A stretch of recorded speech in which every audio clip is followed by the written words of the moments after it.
ಲಾಭ ಅಂತ ಹೇಳ್ತಾರೆ. ಶ್ರಾವಣ ಮಾಸದಲ್ಲಿ ಶುಕ್ರ ಗ್ರಹವು ನೇರವಾಗಿ ಭೂಮಿಗೆ ಪೂರ್ವ ದಿಕ್ಕಿನಲ್ಲಿರುತ್ತೆ.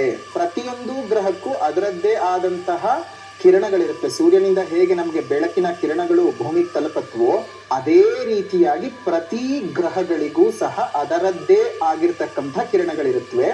ಆ ಕಿರಣಗಳು ಭೂಮಿಗೆ ತಲುಪುವಂತಹ ಸಮಯ. ಶುಕ್ರ ಗ್ರಹ ನೇರವಾಗಿ ಪೂರ್ವ ದಿಕ್ಕಿನಲ್ಲಿ ಇದ್ದು ಆ ಪೂರ್ವ ದಿಕ್ಕಿನಿಂದ ನೇರವಾಗಿ ಭೂಮಿಯನ್ನ ಪರಿಕ್ರಮಿಸುತ್ತೆ. ಆಗ ಶುಕ್ರ ಗ್ರಹದ ತತ್ವಗಳು ಭೂಮಿನಲ್ಲಿ ಜಾಸ್ತಿ ಆಗುತ್ತೆ. ಮನುಷ್ಯನಿಗೆ ತುಂಬಾ ಏಳಿಗೆ ಆಗುವುದು ಇದೇ ಶ್ರಾವಣ ಮಾಸದಲ್ಲೇ.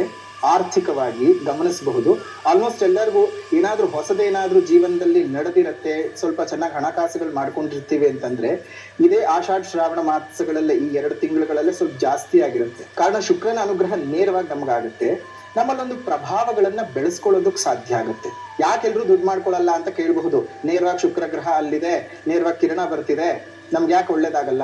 ಯಾರು ಕೆಲಸ ಮಾಡ್ತಾರೋ ಅವ್ರು ಖಂಡಿತ ಒಳ್ಳೇದಾಗುತ್ತೆ. ಕಂಬಳಿ ಹೊತ್ಕೊಂಡು ಮಲ್ಕೊಳ್ಳೋರು ಎಲ್ರಿಗೂ ಒಳ್ಳೇದಾಗಲ್ಲ. ಇದೇ ಶ್ರಾವಣ ಮಾಸದಲ್ಲೇ 2ನೇ ಶುಕ್ರವಾರ ವರಮಹಾಲಕ್ಷ್ಮಿ ವ್ರತ ಮಾಡ್ತೀವಿ. ಆ ವರಮಹಾಲಕ್ಷ್ಮಿ ವ್ರತವನ್ನ ಮಾಡೋ ಉದ್ದೇಶವೂ ಸಹ ಇದೇ ಶುಕ್ರ ಗ್ರಹ.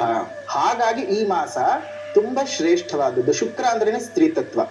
ಶುಕ್ರ ಗ್ರಹದ ಅಧಿದೇವತೆಯಾಗಿ ಮಹಾಲಕ್ಷ್ಮಿ ದೇವಿಯು ಇರ್ತಾಳೆ. ಮಹಾಲಕ್ಷ್ಮಿ ಎಲ್ಲಿರ್ತಾಳೆ? ವೆಂಕಟೇಶ್ವರನ ಜೊತೆಗಿರ್ತಾಳೆ, ಶ್ರೀವಾರಿಯ ಜೊತೆಗಿರ್ತಾಳೆ. ಇನ್ನೂ ಒಂದು ಧರ್ಮ ಸೂಕ್ಷ್ಮ ಏನಪ್ಪಾ ಅಂತ ಹೇಳಿದ್ರೆ, ನೇರವಾಗಿ ಲಕ್ಷ್ಮಿನೇ ಆರಾಧನೆ ಮಾಡಬಹುದು, ಆದ್ರೆ ನಾವು ವೆಂಕಟೇಶ್ವರನ್ನ ಆರಾಧನೆ ಮಾಡ್ತೀವಿ ಶನಿವಾರದ ಹೊತ್ತು.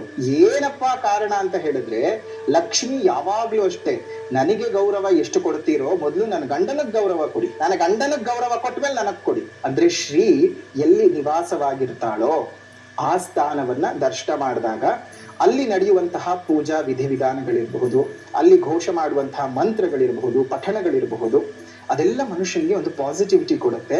ಅವ್ನು ಏನಾದ್ರೂ ಹೊಸ ಕಾರ್ಯಗಳನ್ನ ಮಾಡ್ಕೊಳ್ಳೋದಕ್ಕೆ ತುಂಬಾ ಸಹಾಯಕ ಮಾಡುತ್ತೆ. ಹಾಗಾಗಿಯೇ ಈ ಒಂದು ಶ್ರಾವಣ ಮಾಸದ ಶನಿವಾರ, ಶುಕ್ರವಾರ, ಮಂಗಳವಾರದಂದು ಈ ದೇವಿಯ ಆಲಯ ಮತ್ತು ಈ ರೀತಿಯಾದ ಶ್ರೀವಾರಿಯ ಆಲಯ